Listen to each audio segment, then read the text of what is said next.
Hello and welcome to the first episode of Education in Focus podcast from Adoption Focus, a space to delve into all things school and education related. My name is Leigh and I'm the training manager at Adoption Focus.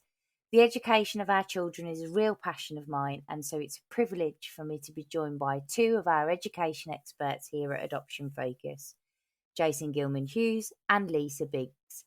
Jason is our wonderful education advisor, and your background is primary education, isn't it, Jason? It is, yes. I always try and think back to how long I've been doing that job, and I was in schools for about 25 years, which is a scary thought when you think about it. It's a quarter of a century. Time flies by so quick, doesn't it?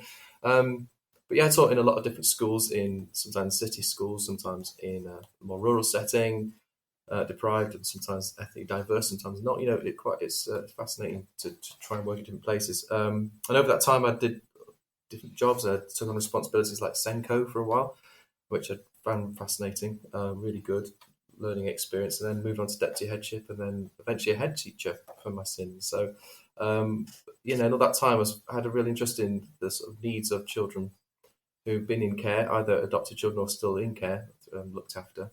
And then sort of more recently, in sort of last 5 years or so, I've been a foster parent, and that's taken more of my time and energy over the more recent years, which is one of the reasons I don't do headship either at the same time, because you can't really. And so, yeah, I think it's interesting now that I've got that foot in both camps. I've got a sort of sense of what it feels like from inside a school, and also what it's like for a parent looking after a child who's been through a very difficult early start in life. Brilliant. Thanks, Jason. Our second expert is Lisa, and Lisa is part of the training team here at Adoption Focus, supporting our adopters to navigate their journey. Your experience is as a secondary school teacher, isn't it, Lisa? It is, yeah. So I worked in secondary schools for about 13 years as a maths teacher, which meant I was probably never the most popular of teachers. And it's just been really interesting, I think, reflecting on it since I've made this transition into adoption support and training, because if I'm honest, during the time I was teaching, I was probably not aware of the needs of children who'd had a difficult start in their lives. You know, I wasn't very trauma informed. I didn't really have a great awareness of attachment.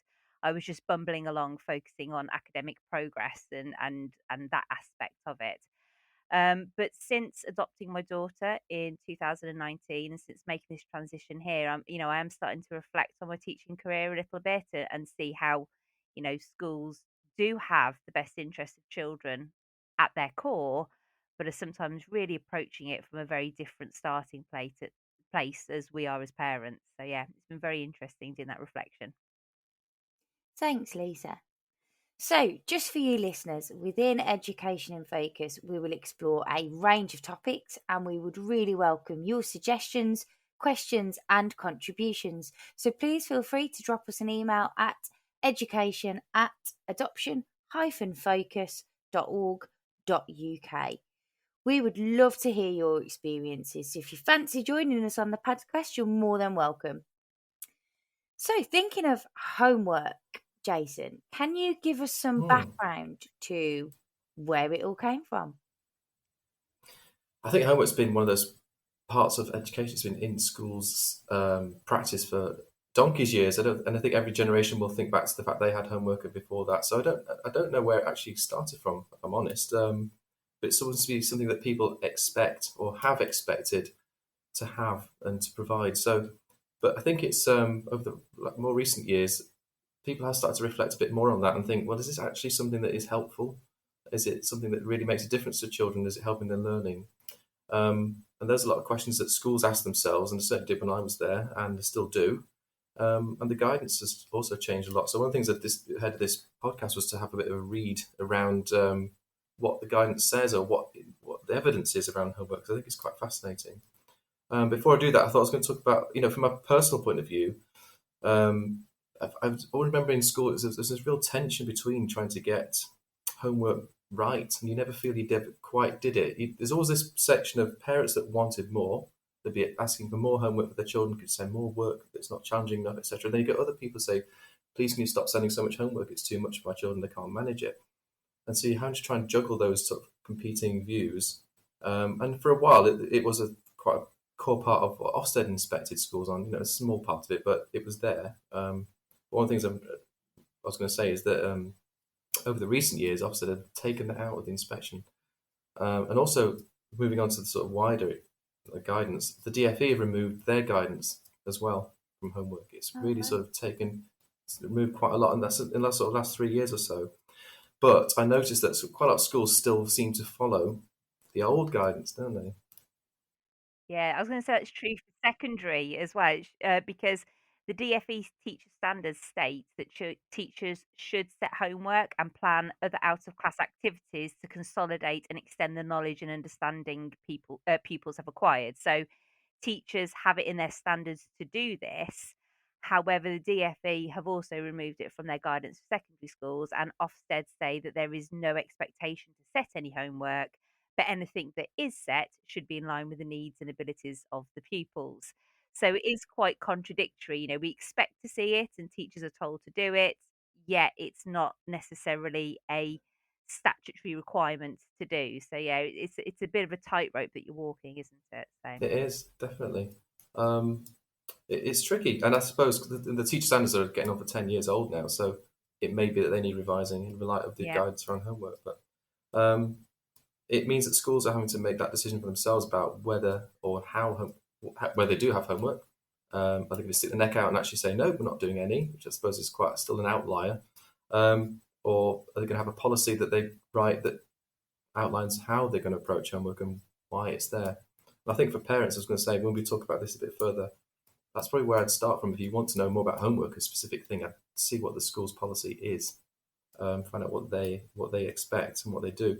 I was looking at evidence as well because I suppose it's one of the reasons that maybe the guidance has sort of taken a back seat and has sort of gone away. It's because evidence is very mixed as well. It's not particularly effective, actually. A lot of homework doesn't seem to make a massive difference to children's outcomes. And I'm saying this as a head, thinking, oh, blimey. And I knew this as well as a head at the time. I thought, I know this isn't always very helpful, but sometimes you felt an obligation to send some out because sometimes there's a perception that if you don't, somehow you're not bothered anymore, that you're yeah, not bothered about children's yeah. learning. And it's difficult to get that perception to change because homework, as I said earlier, has been around for so many years. It's almost a thing that is just part and parcel of what schools do. But yeah, I mean, I think I've looked at the research and there's a sort of, if you look at the Education Endowment Fund, if anyone's that interested, but you can look on there and it says that homework had an average effect of about gaining 2 months of progress in a year at best. But that's only if the homework itself was purposeful. So a lot of homework tasks might just be tasks themselves, and that's something we'll talk about, I think, as we go into this discussion. But yeah, so the evidence isn't that strong that homework really makes much difference, or where it does make a difference, it's a particular type of homework. So the homework has to be linked to what the child's learning already, which may seem obvious, but it doesn't always happen that way.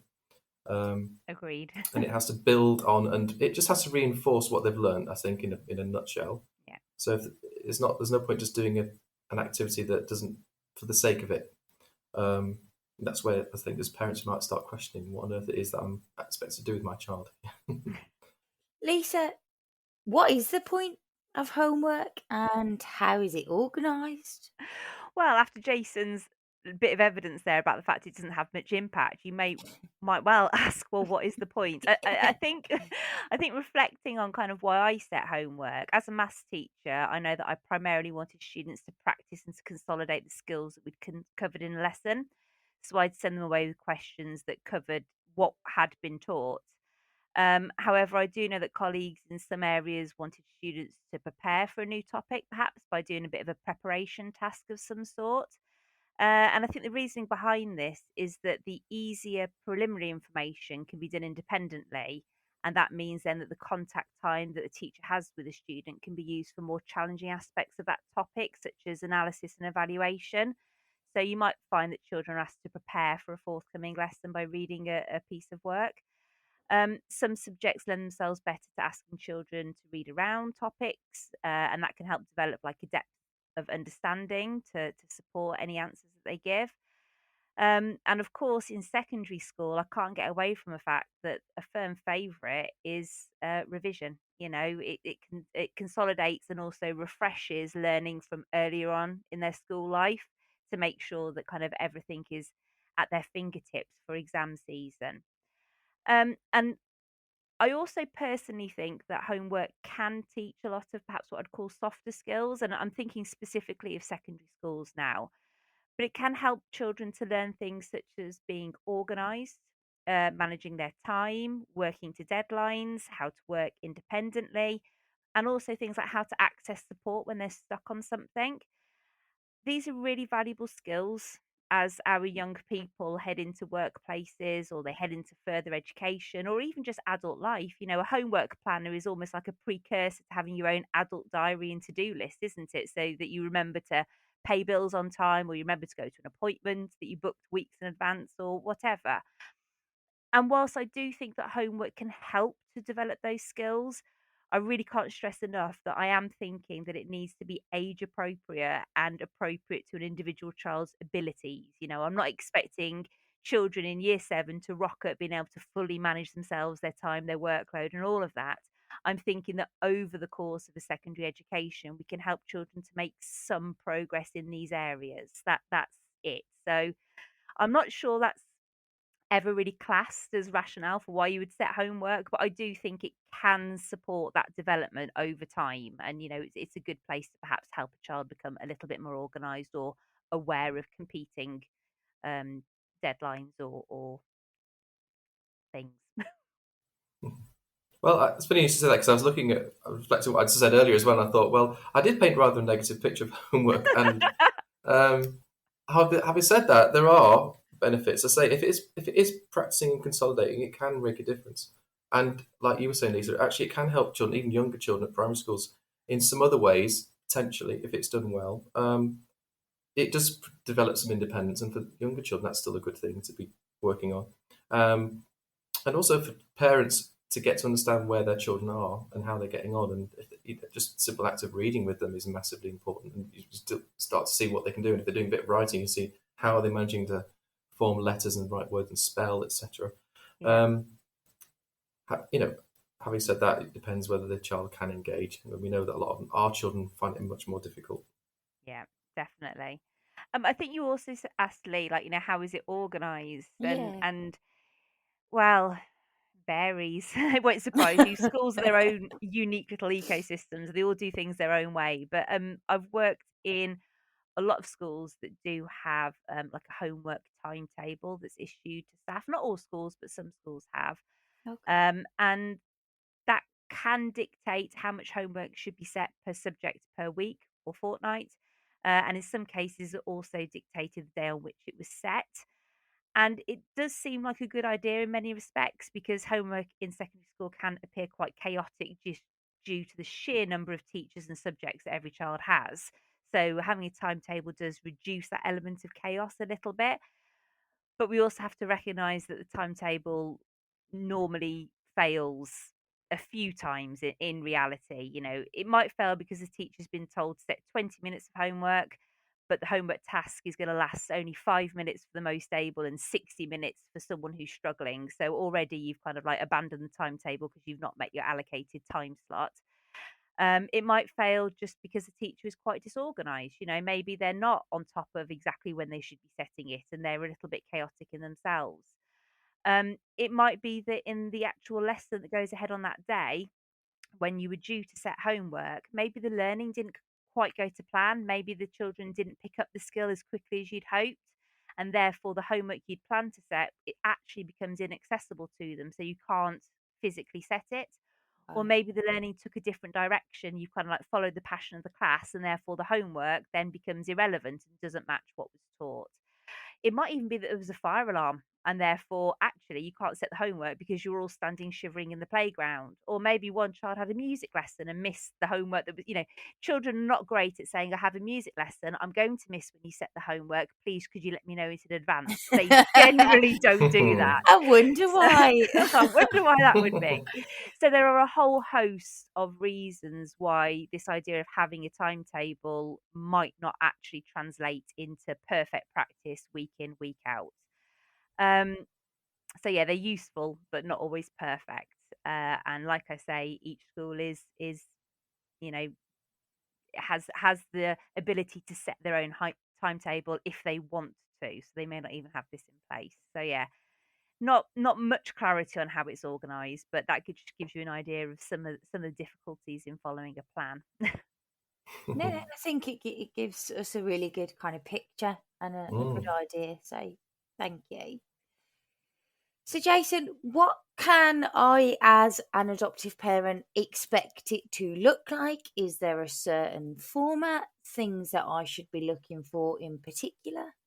Well, as this is again one of those things where schools will be very different, but there are some general principles I think that you might be able to look out for. I'd say I'm going to go back to this old guidance because you might find, as a parent, if your school's still following the old guidance, and in their policy it says that what the expectation is. It's interesting to see that this isn't necessarily what has to happen anymore. So it may be useful as a parent to think, actually, if this is too much for my child, it doesn't have to be done anyway. It's a bit of a tricky one, isn't it? Challenging schools and their policies and things. But the guidance used to say that children from the age of 4 to 7, so in foundation stage and key stage 1, they have an hour a week, which still sounds a lot if you think about it. It does. It does. An hour a week, which is, if you think about it, over that's a bit every night potentially, or a bit at the weekends. You wouldn't do it and sit down with a child for an hour in a block. That's impossible. That would include reading, but even then, that's still quite a lot. And then if you go into key stage 2, so from 7 up to 11, then it's an hour and a half. Sorry, no, it's an hour. It's half an hour a day. Sorry, half an hour a day. Wow. It used to say, which is again, it's a huge amount of time, isn't it? It is. So I suppose it's a good thing they've removed that guidance because that's a lot of pressure that potentially a lot of people were putting. I think the teachers were reluctant to do it to that degree and thinking, Definitely. I've got to do another set of homework. Oh, blimey. The parents thinking, oh God, another set. The children thinking, oh, do I have to? So actually, who wants to do this? Who are we doing it for? So it's quite nice that that's gone. But they might find schools are still sticking to that. They might still think that that's what they have to do. But hopefully they are aware of what the current situation is. So putting that to one side, I'm going to start in sort of at the foundation stage in reception. I hope there's no what you would call homework as such set. I hope they don't call it that because it sounds a bit, that is the play-based learning stage.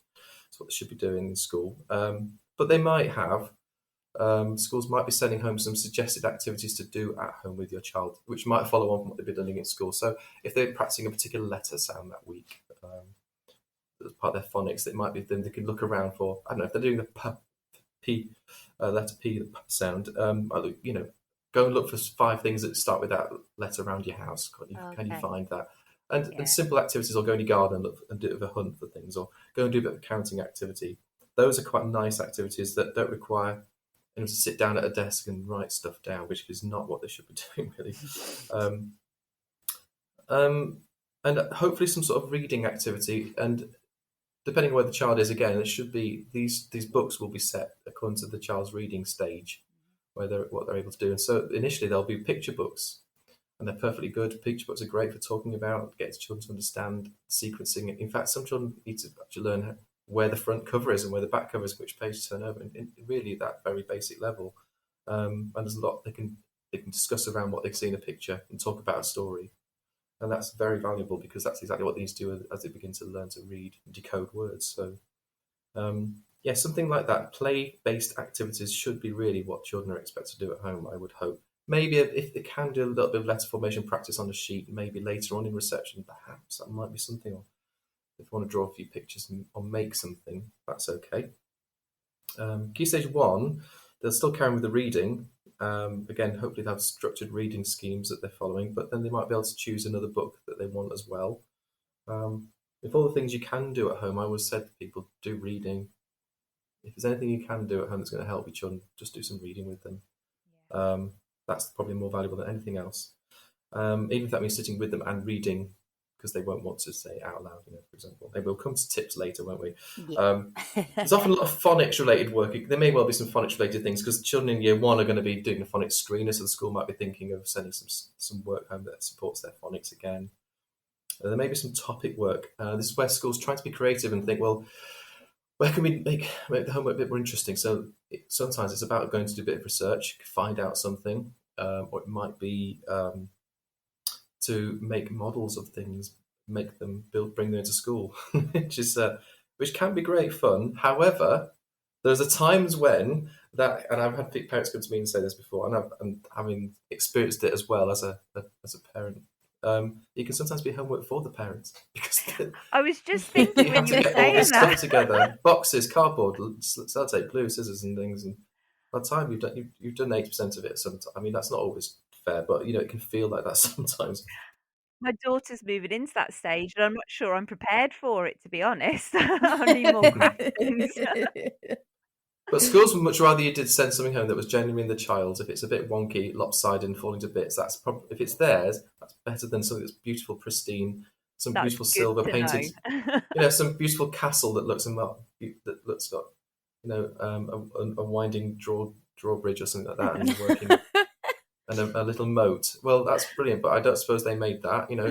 Maybe someone's got a nice workshop in the garage, but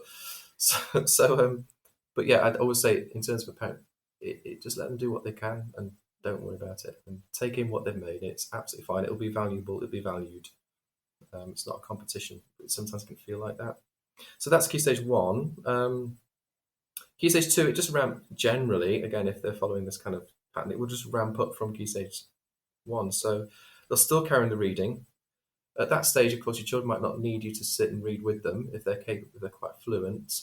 It's more a case of checking in on what they've read now and again, talking about what they've read, see if they can answer a few questions and see if they can offer opinions about it. But you quite typically find schools sending over a piece of maths or some sort of English as well on a weekly basis. And it's usually a week that they get given, or possibly a Monday to Friday, but usually they're given the weekend as well. Or again, there could be a topic task. It still could be a making or researching activity as well. So try and vary it a little. And sometimes schools have homework books that the work goes in and gets sent home in their book bag and then goes back to school, back and forth, and then they lose it and then you have to get a new one. And all that lovely work's gone somewhere. No one knows where it's gone forever. But yeah, it can ramp up. And again, towards year 4, there'll probably be an emphasis on multiplication tables because they've got a multiplication check coming up. And then in year 6, there'll probably be an emphasis on some of the skills they need for their Key Stage 2 SATs. It becomes a bit SATs heavy as you get past into the spring term towards May. And that can be quite an onerous thing for children to be managing as well at that stage. I think at secondary level, I really need to steer clear of what homework could look like because with just the sheer volume of subjects, if you try and think about what a music homework Yeah. would look like, or a construction work homework would look like, and then you compare it to your maths homework, it is completely different.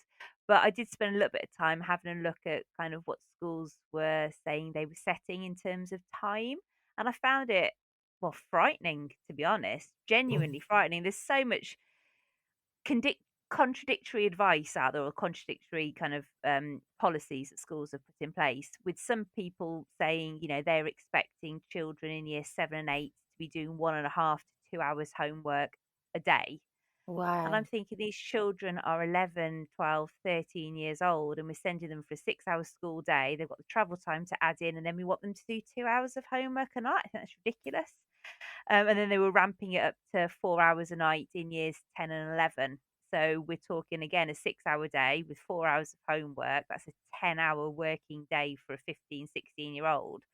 I just thought that was ludicrous myself. I don't like doing 10-hour working days. So why am why would I be expecting a child to be doing that? And I think that to add to that, Lisa, as well, is, we know that our adopted children often really mask for a lot of the school day, containing a lot Yeah. of really big and difficult feelings. So they're exhausted from that to then come home and have another shift, technically, to do with homework.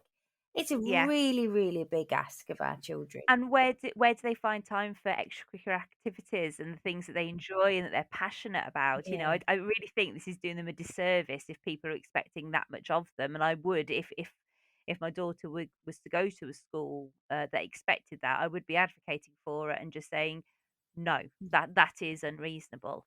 There was something called a 10-minute rule, which I like a little bit more actually, and that says that you take your child's year group and you multiply it by 10, and then that gives you an idea of the maximum amount of time they should spend doing it. Okay. So if they're in year 7, that would be 70 minutes, so an hour and 10. And that is still a lot, I think, for 11 or 12-year-old. But remember, it was a maximum.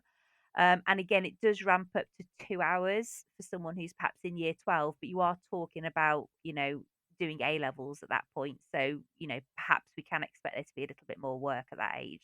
Um, so yeah, it's difficult. One thing I would say is if you do find that a school's expectations of the time that children should be spent doing homework, if that frightens you, if you don't agree with it, do advocate on behalf of your child, but also recognise that in an international survey that was recently conducted, it was found that British secondary school aged children actually do on average less than 5 hours homework a week.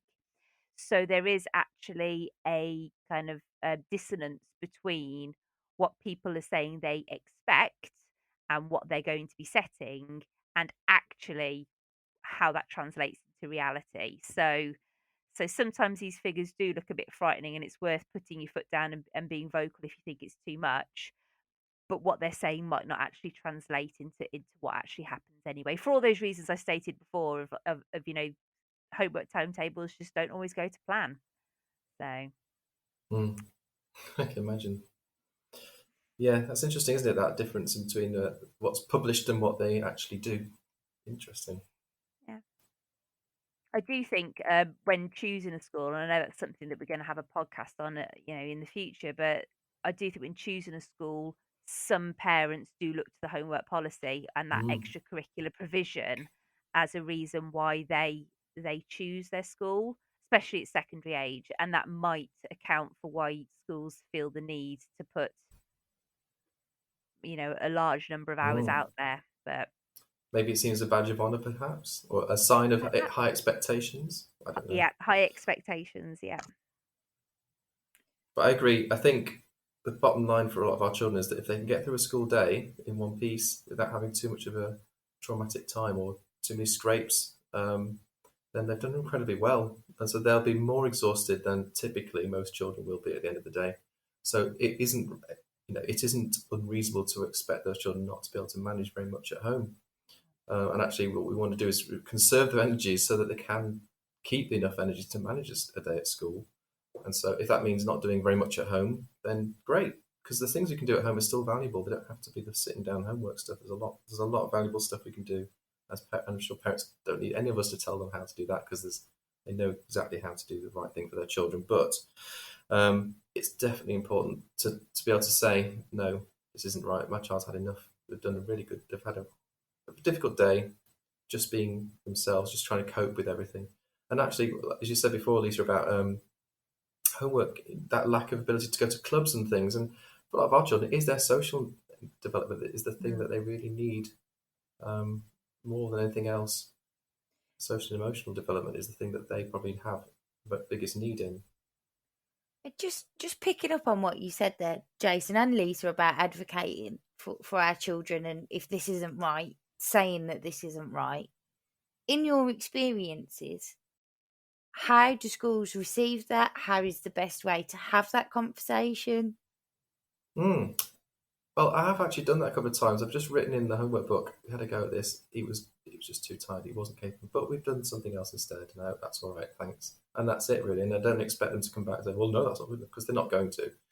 They realise. And actually, the school were great. I'm not saying they were always very supportive, and they understood. So it's just a case of making a little note, I suppose, and just let them know that it was just a bit much. And if they're sending home a regular basis of something that your child just can't manage, then it's worth saying, please, could we do something that's more suitable? Because it is difficult.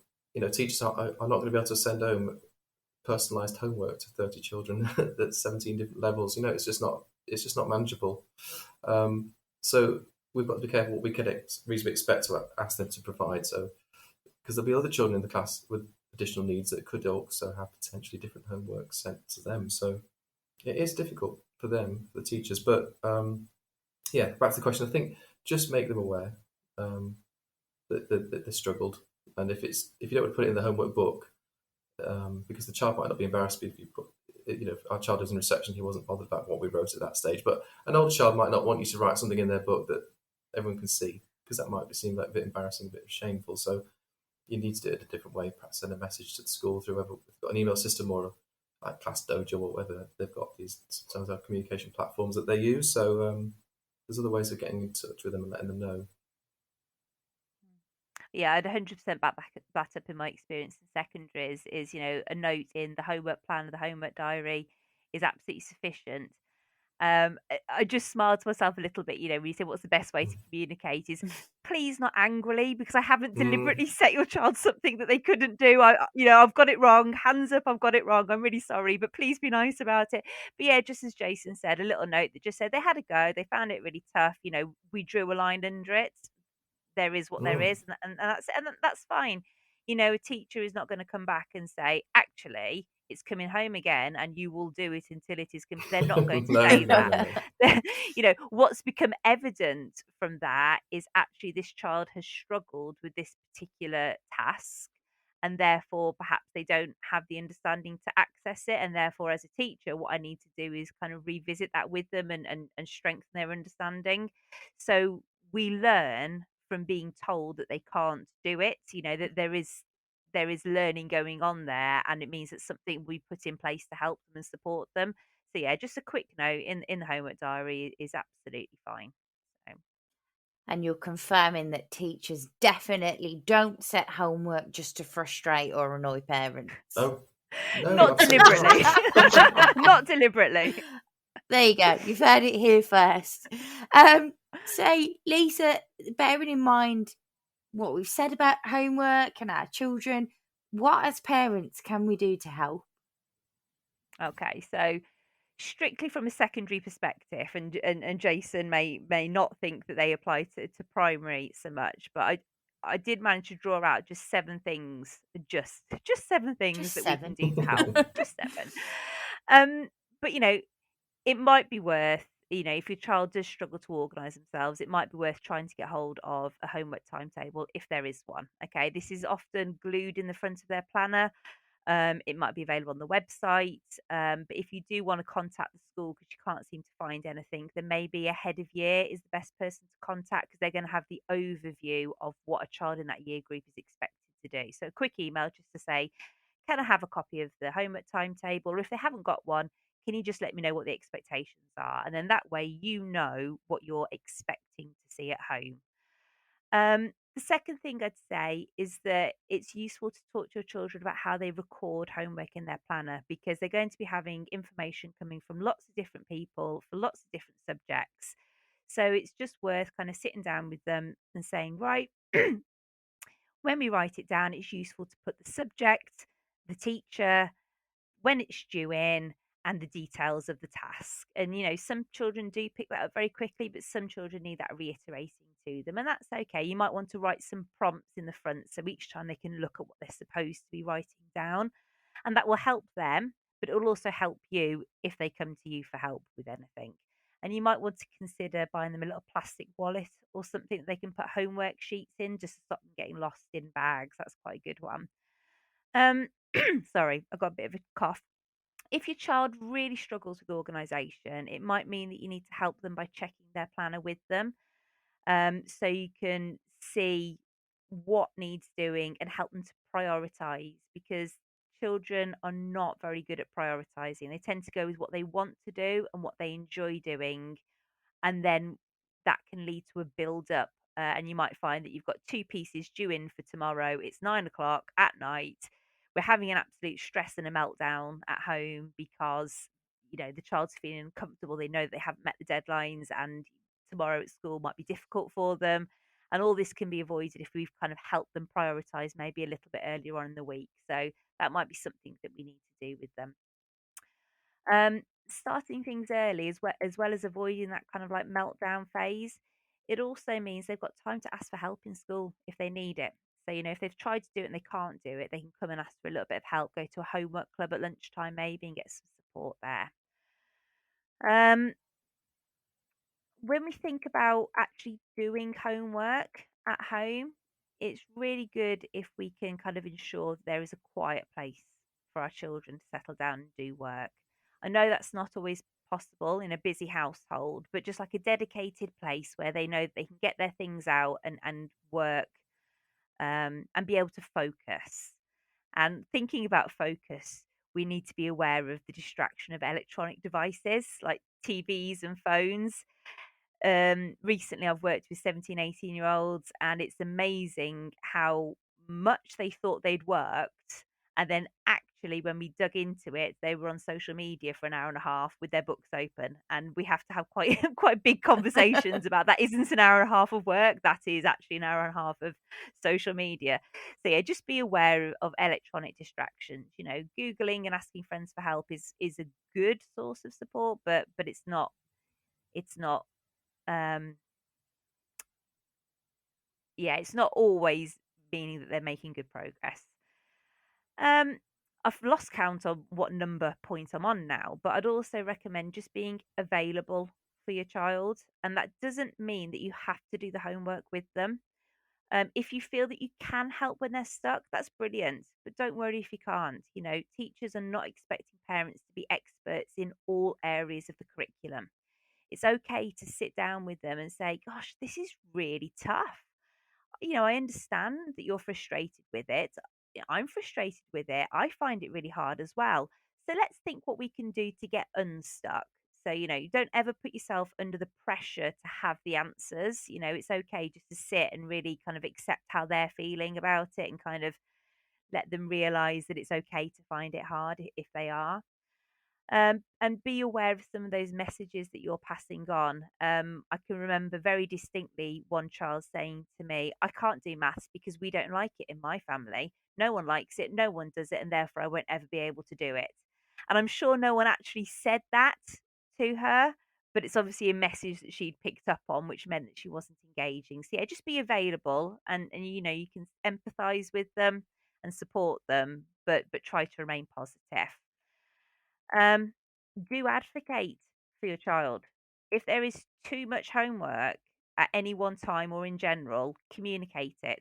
You know, if you've helped them prioritize, which means they're going to meet one deadline but miss another, communicate it. We don't want to imagine our children sitting and struggling. Sorry, a teacher doesn't want to imagine the child sitting and struggling. So just communicate it and advocate for them. And finally, if it is too much, just stop. It is not a statutory requirement. It is okay that if your child is struggling with the school day, if their social, emotional, and development has to take priority, and if their mental health is being impacted by constant battles, if family dynamics are being damaged because of these constant battles, if they're going through a really, really bad patch and this is just not helping, then stop it. It is okay, and you are within your rights as a parent. Communicate it, communicate the reasons why. Don't say we're never going to do homework ever, ever, ever again, but just say right now it is not helping and I need to protect my child and support them. So we won't be doing anything for the next 4 weeks, and we'll reevaluate it then, you know. And those conversations had with schools will be powerful, and they will be met with understanding. And, you know, they want to work with you to support your child through school. So let them know the best way to do it. All right. So I'm not sure if that was 7 points or a whole load more, but hopefully there are some useful tips in there for people who are perhaps having battles with secondary school homework at the moment. Jason, do you have any other top tips that we can take away? Well, from a primary perspective, I was looking at my list thinking, oh, have I got 7 things as well? I think I might have 8. Ooh. Does that mean I win a prize? Well, I think some of the things I've said, not surprisingly, will be the same as what Lisa said, because they're going to be very similar, aren't they? From younger children, I was going to say the first thing I thought was that what I find works for our children particularly is that you do it in small snippets. And for one of my children, it was 5 minutes was a really good session. If you could do 5 minutes of one activity, a child with ADHD, for example, as he did, that was a struggle. So, but he still wanted to do something. So it was interesting. He wanted to do something because we made it like a game, if we could. That's what happens when you get teachers in you as your parents. But we tried to make a learning thing like a game, so like a phonics game, for example, rather than sitting and writing. So he'd want to do that, but couldn't do for long, and you could see it was just enough. And then right, let's go. And sometimes it wasn't sat down, it was stood sort of jiggling around stood around the floor, saying it or putting cards down on, and it'd be fine. It'd be quite frantic, but it would be purposeful, and that's enough. Brilliant, done, enough. And then a little bit. If you do another minute, another day, another minute, by the time you accumulate quite a few minutes of something that actually is quite useful, rather than a sit down battle, which is the thing we hear. I think, constantly saying is not worth doing. I did say, yeah, absolutely. If you can possibly find a space that's quiet and free from distractions, that's great. And a time of day. I had visions at one point of, we'll have a desk, we'll use the dining table or something like that. That didn't work. What ended up happening was bath time, just after bath time. Wow. And one of them actually wants to do some counting or math in the bath, Wow. which is interesting. Well, he's just saying, well, let's do it. Let's just go along with that. Yeah, sounds perfect. And then, so actually, a quiet place was his bedroom. For one of the boys was the quiet place was in his bedroom, because his brother wasn't around causing mayhem, or he wasn't distracted by other stuff, and he just wanted to do. And it's a nice bit of one-to-one time you could do, and we tried to get not to put the pressure on and do a little bit of reading, a bit of It was a just game. funny you saying about bath time, and actually the time where I do the most kind of like educational input with my daughter is actually in the car, Mm, because we will count things and she is quite young, so we are still at very kind of like basic concepts, but she's in her car seat and I'm in the front seat, and we've got a long journey to do, and we just count things, or we look for things beginning with certain sounds. And yeah, you can squeeze it into anything. It definitely doesn't have to be sat at desk when no, they're young, does it? certainly not. Certainly not. So you sometimes just taking most of an opportunity that just happens naturally, don't you?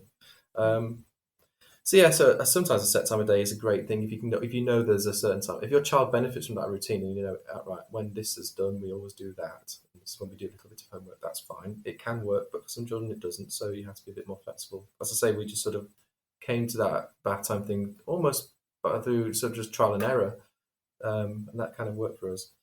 Sometimes I think when it's a bit of a battle, you can try a sort of I do a bit, you do a bit, and that sometimes helps. I found that worked. And that can be the same for reading as well. I'll read this page, you can read it with me, and then you can have a go at that bit. Or I'll read those words, you read that bit, and see if you can have a go. And that might be enough. Or if it's a bit of, or any activity, you can say, I'll do this bit, can you do that bit? And see if they can. If they don't worry. Don't labour it. Don't make a big thing of it. Don't stress over it. I'd say that if you can't get your children to do these tasks, as we just said, I think the most important thing is if you're having good quality conversations with your children, you're going outdoors, you're taking to the places, having experiences, that's going to be really valuable. It's really valuable stuff. So it's not worth sweating over too much. I mean, if they don't finish this worksheet, is their life going to be that different? You know what I mean? It comes down to it. If that worksheet doesn't get done, is my child going to be suffering? No, of course they're not. Yeah, phonics and games, things like that, cards. If you can do them that way, that's always better. If you see an activity that they're sent home at primary level, and if it's a worksheet based thing, and you're thinking, I don't think they're going to sit and write it. Can you make it into a game instead? Can you use some post-it notes to write some numbers on and move them around and play with them, or use playing cards or dice or dominoes instead, or use a tablet. And there's loads of maths games. Perhaps we could put a few links on this bottom of this podcast, so some links to websites. Well, there's a lot of schools provide them of sites that have games they can play. BBC Bite Size are great, things like that. Always praise your child for any effort, and I think the real thing is the effort. Don't worry about the activity, the outcome, the quality of the stuff they're doing. It's the effort you're trying to praise for, because that's the thing that will ultimately develop their self-esteem. Not about the quality of the questions, how many they've got right. Lovely homework. I mean, it can be if they've done a great job, but it's just how much effort they've put and how much care they've taken. And if they've had a go for a minute, well done, you've really done well. That must have been really tricky. I know you find it hard today, but look at that. You managed a whole minute. That's amazing. Well done. Celebrate it. I think so. In terms of like a top tips we were saying earlier, I think the bottom line, as we said, like Lisa said, if your child's not coping, just stop. If they're not gaining anything, you're not gaining anything apart from stress, and you're just going to get angry and frustrated and start saying things you don't want to say. It's not worth it at all. But then communication is really important. I say they said that about letting the school know. Just let them know that it's just not working for your child. It's not appropriate. It's not helping them. Not that you're not supporting, of course you are, but you're just saying it's not going to work. So please understand this is what we're going to try and do, or we're not going to be able to take part in the homework for a while. These are the reasons why. And so hopefully they'll work with you in that way. rather than getting too angry and waiting to get frustrated. Can I just add in? I'm like backtracking a little bit. I mean, I agree wholeheartedly with everything you said, Jason. But just when you were talking about games or writing on post-it notes or using a tablet, I'd forgotten actually. But it's quite a common thing that sometimes children are reluctant to engage with work in general or homework, because when something is committed to paper, it's very concrete, Mm, and they worry about making a mistake. They worry about it being wrong.